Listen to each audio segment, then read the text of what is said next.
Hello students, today I am going to explain you chapter 12 Changing Times. My name is Chetan Das. Many years ago I used to teach children like you. These days I spend my time by writing about the days when I was young. I would love to share some of these with you. Students, मैं हूँ चेतन दास। सालों पहले मैं तुम्हारे जैसे छोटे छोटे बच्चों को पढ़ाता था। आजकल अपने बीते हुए दिनों के बारे में लिखता हूँ। आज मैं तुम्हें अपने बारे में बताता हूँ। I big move. I remember the time when I was 9 years old. It must have been over 60 years ago.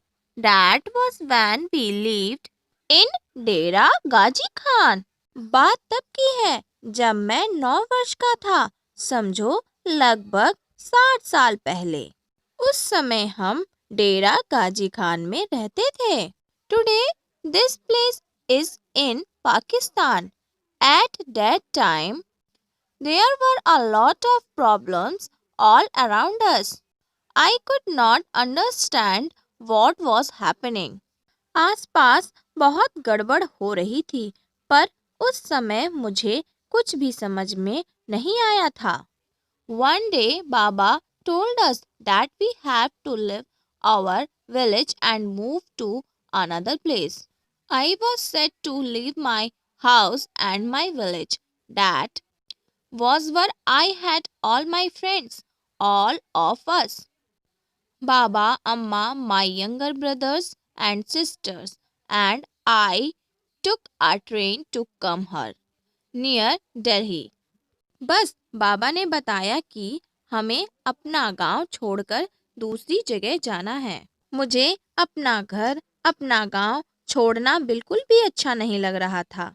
वहीं तो थे मेरे सारे दोस्त, मैं, बाबा, अम्मा, मेरे 3 छोटे भाई बहन और आसपास के बहुत सारे लोग रेल गाड़ी में बैठकर दिल्ली आ गए। Like us, many people from our area also moved. People were saying that our country was being divided into two, India and Pakistan. Many people from India went to Pakistan just like we moved to India. From some time we all stayed in a camp.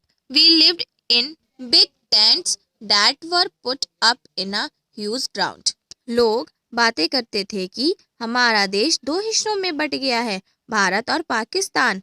Bharat में रहने वाले बहुत सारे लोग भी पाकिस्तान चले गए थे। हम कुछ दिन कैंप में रहे। कैंप एक बड़े से मैदान में बड़े बड़े तंबू लगाकर बना था। A new home. One day Baba told us that we had been given some land in Sohana village. He said that we could build our house there. I was very happy. Baba and Amma worked hard to make the house. We children also helped. Baba dug the soil and we quickly filled the pans and passed them on to Amma. Gudiya and Amma mixed hugs in it. Baba put up the walls. एक दिन बाबा ने बताया कि हमें सोहना गांव में जमीन मिली है। अब हम वहीं अपना घर बनाएंगे। मैं बहुत खुश था। बाबा और अम्मा ने मिलकर घर बनाया। हम बच्चे भी कहाँ पीछे रहने वाले थे। बाबा ने पास से ही मिट्टी खोदी। हमने परात भर भर कर माँ को पकड़ाई। गुड़िया ने अम्मा के साथ मिलकर उसमें भूसा मिलाया। बाबा ने दीवारें बनाई। We brought cow dung from nearby houses. Amma mixed it with the mud. She coated the floor with this mixture, just like she used to do in our old house. Amma used to say that this would keep the insects away. हम आसपास के घरों से गोबर ले आए। अम्मा ने उसे मिट्टी में मिलाया और जमीन पर लिपाई की, बिल्कुल वैसे ही जैसे वे पुराने घर में करती थी। अम्मा कहती थी कि इससे मिट्टी में कीड़े नहीं लगते हैं। Thank you. Have a nice day. I hope you will like this video. Bye bye.